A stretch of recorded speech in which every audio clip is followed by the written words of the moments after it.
Imagine a fruit that defies every law of geography.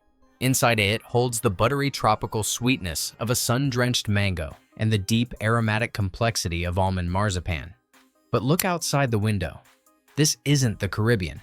This fruit thrives in the freezing snow-covered plains of North Dakota and the harsh winters of Canada.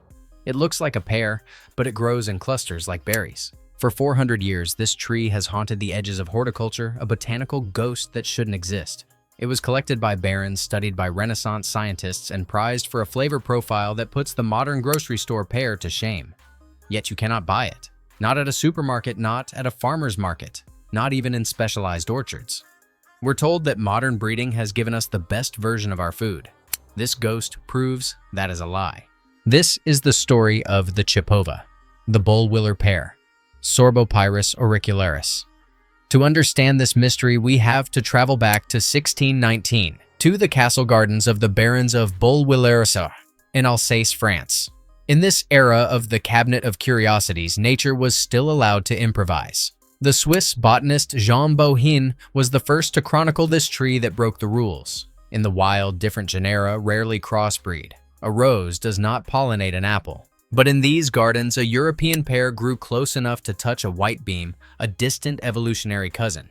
Against all odds, a single mutant seed was formed. The result was a miracle of biology, the broad, woolly leaves of the Whitebeam, but the heavy, succulent fruiting capability of the pear. The Chipova was born, but there is a catch. Because it is a sterile hybrid, it produces no viable seeds. It cannot reproduce on its own. Every single Chipova tree growing on Earth today is a direct clone, a living piece of that original 17th century accident. So why did we lose it?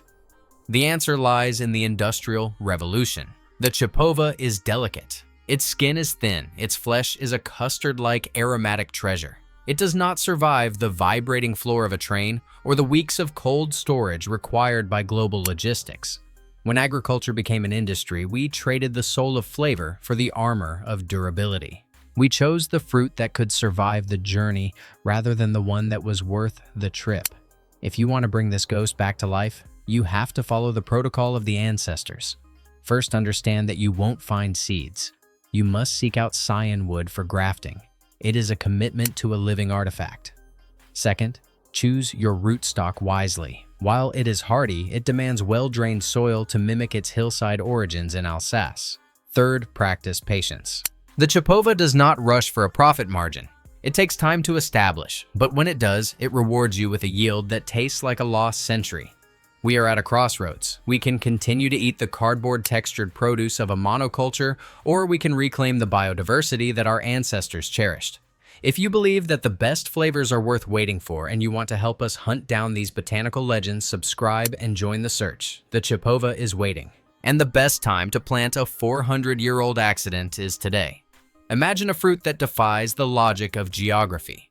A tropical, buttery sweetness like a mango infused with marzipan growing not in the jungle, but across freezing, snow-covered plains. This is the Chipova, a botanical ghost that haunted the edges of horticulture for centuries. For 200 years, this hybrid was the pride of the European intelligentsia. It was a testament to nature's ability to improvise a chance encounter between a pear and a Whitebeam that broke the laws of nature. It wasn't a product, it was a treasure. But as the world moved from the garden to the factory, the criteria for what made a fruit valuable began to shift. The extinction of the Chipova from our tables wasn't a botanical failure, it was a logistical one. As the 19th century roared into life, the steam engine and the railway transformed agriculture. Fruit production moved from your village to the global market. The goal was no longer flavor, it was durability. When a Chipova is fully ripe, it is a delicate aromatic custard encased in a thin skin. If you pack it into a wooden crate and put it on a vibrating train for 300 miles, it doesn't arrive as fruit. It arrives as applesauce. The emerging industry needed a champion that could be picked rock-hard green and tasteless, only to ripen weeks later on a supermarket shelf. They found it in the Bollwiller Pear. They chose durability over soul. There was another problem time. On its own roots, a standard Chipova tree is agonizingly slow. It builds a massive timber-like structure before it even thinks about reproduction. It isn't uncommon for a tree to take 15 years to produce its first fruit. In a subsistence economy, planting a tree for your grandchildren was a virtue. In a capitalist one, no orchardist can afford 15 years of silence. It was mathematically phased out. By abandoning the Chipova, we didn't just lose a unique texture. We walked away from a nutritional profile that modern breeding has scrubbed from our diet. The Chipova inherits the best traits of both its parents, offering a complexity that sterile industrial fruits simply cannot replicate. But for the home gardener, there is a protocol to bring this ghost back. First, do not grow it on its own roots. Graft it onto a compatible pear rootstock to trick the tree into early fruiting. Second, prioritize sheltered sites. The thin skin that made it a logistical nightmare is its greatest vulnerability to wind. Finally, embrace the philosophy of the long game. We are moving back to an era where flavor matters again. By planting the Chipova, you aren't just growing a tree. You are preserving a piece of nature's improvisation that the Industrial Revolution tried to erase. Don't let the ghost vanish. Imagine a fruit that defies the very maps of botany. A ghost that haunts the edges of our modern orchards, whispering of a flavor we were never meant to lose. This is the Chipova. Your supermarket pear, the Bartlett d'Anjou, is a product of industrial design. It is a vessel for water and sugar bred for a long journey on a vibrating train, but stripped of its soul. It offers a mere whisper of vitamin C, barely 4 milligrams. It is sweet, yes, but it is empty. The Chipova proves that nature had a different plan. It is a biological anomaly, an intergeneric hybrid that should not exist. It is the child of a pear and the Whitebeam, a wild sorbus berry. While the modern pear is a soft fortress of sugar, the Chipova draws from its wild parentage to deliver 5 times the nutrient density. It doesn't just taste better, it functions differently. When you bite into it, you don't encounter the watery collapse of a standard pear. Instead, you find a dense, buttery, aromatic custard.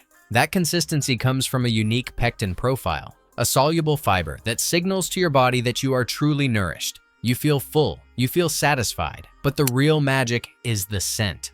A haunting note of marzipan and bitter almond. This is benzaldehyde. In the wild, this compound is often locked away in toxic seeds, but in the Chipova, nature performed a miracle integrating that deep, nutty aroma directly into the flesh. It is a symphony of acid and oil that the Industrial Revolution simply couldn't replicate. If you want to experience this botanical ghost, you must look beyond the grocery aisles. Here is the protocol for the modern seeker. First, ignore the commercial nurseries. Seek out heirloom conservatories and specialized arboretums that focus on Sorbopyrus hybrids. Second, understand the graft. Because the Chipova is often sterile, it survives only through the touch of human hands grafted onto hardy rootstocks to preserve its fragile lineage. Third, eat it with intention. This is not a snack for a commute. It is a cabinet of curiosities in a single bite. We traded this complexity for durability. We chose a fruit that could survive a shipping container over a fruit that could nourish the spirit. The Chipova remains a silent protagonist, a tree that broke the laws of nature to remind us of what we've sacrificed for the sake of the shelf life. In our quest for the immortal fruit, we forgot that the most beautiful things are often the ones that refuse to be tamed. Imagine a fruit that defies the logic of geography. A delicate aromatic custard encased in a thin skin tasting of tropical mango and sweet marzipan, yet it is born from a tree that stands defiant against the freezing winds of a Minnesota winter. This is the Chipova, a botanical ghost that has haunted the edges of horticulture for 4 centuries. Known to science as Sorbopyrus auricularis, this tree is a living impossibility. It is a hybrid of the European pear and the Whitebeam, a cross that broke the laws of nature.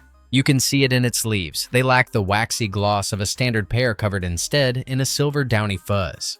This is an armor of silk, a trait stolen from the Whitebeam to survive the brutal sun and temperatures that plummet to 40 degrees below zero. But if this fruit is so superior a buttery treasure that survives where others perish, why is it missing from our tables? Because the modern world has no patience for ghosts. In the era of industrial agriculture, time is the ultimate antagonist. A traditional Chipova tree demands 15 years of growth before it offers a single fruit. In a global economy built on speed and durability, a 15-year wait is a death sentence. We traded the soul of our food for the logistics of the vibrating train and the refrigerated truck. We chose the hard, tasteless pear that travels well over the delicate masterpiece that asks us to wait. However, we are finding ways to hack this biological curse. The protocol for bringing this ancestor back to your garden is precise but transformative. First, understand that you cannot plant a Chipova from seed. It is sterile, a beautiful dead end. You must seek out the guardians of this lineage specialists like One Green World Raintree Nursery or Trees of Antiquity. They preserve the clones of the original Bollwiller tree. Second, we bypass the 15-year wait through the art of grafting. By joining the Chipova to a dwarfing rootstock like quince or aronia, we trick the tree's biology. This restriction of growth forces the tree to stop reaching for the sky and start producing fruit. On aronia, a Chipova can begin yielding its tropical harvest in as little as 3 to 5 years. Finally, the planting. Find a patch of earth with full sun and well-drained soil. Dig a hole twice the width of the root ball and ensure the graft union sits exactly 2 inches above the soil line. While the tree is self-fertile, it thrives with a companion. Plant a conventional pear nearby, and the yields will be heavier, the branches sagging under the weight of history restored. Planting a Chipova is not just gardening. It is an act of rebellion against a world that prioritizes the machine over the flavor. It is a way to ensure that this botanical ghost finally finds a home in the present. Imagine a fruit that defies the logic of geography. A tropical buttery sweetness reminiscent of a mango or fine marzipan thriving in the middle of a freezing snow-covered plain. This is the Chipova, a botanical ghost that has haunted the edges of horticulture for 4 centuries. It is known as the mistake of Bollwiller, a sterile hybrid between a pear and a whitebeam that should not exist, yet it does. It is a tree that broke the laws of nature only to be nearly erased by the laws of economics. In the garden, the Chipova is a dream of resilience. Unlike the high-maintenance apple or the fragile pear, it demands almost nothing. No pruning, no chemical warfare against scab. It is a plant-and-forget legacy until the autumn air begins to heavy with the scent of almonds and honey. But because this fruit is a relic, modern literature has forgotten how to handle it. Most first-time growers ruin their harvest by following the rules of the supermarket. To master the Chipova, you must follow the protocol of the patient gardener.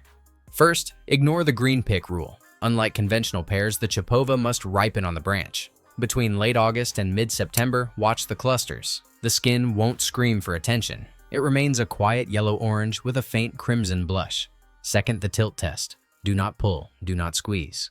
Gently lift the fruit upward. If the stem snaps cleanly from the wood with zero resistance, the ghost is ready to be summoned. If it clings, it is still dreaming. Let it stay. Third, the window. Once harvested, you are on a clock. You have 2 weeks in the cold or mere days at room temperature. This is not a fruit designed for a warehouse. It is a fruit designed for a moment. The flesh is semi-melting like a firm custard encased in a thin skin. Because of its high pectin content, it doesn't just make jam. It creates a thick, spreadable butter that naturally absorbs the warmth of cinnamon and cardamom. It is a preserve that requires no commercial additives, only heat and time.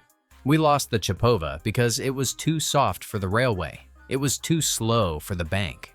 The Industrial Revolution demanded fruits that could survive a vibrating train car and a month on a shelf. It chose durability over soul.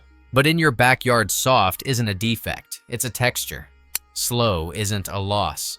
It's a legacy that will outlive you. By planting this 400-year-old mistake, you are doing more than growing food.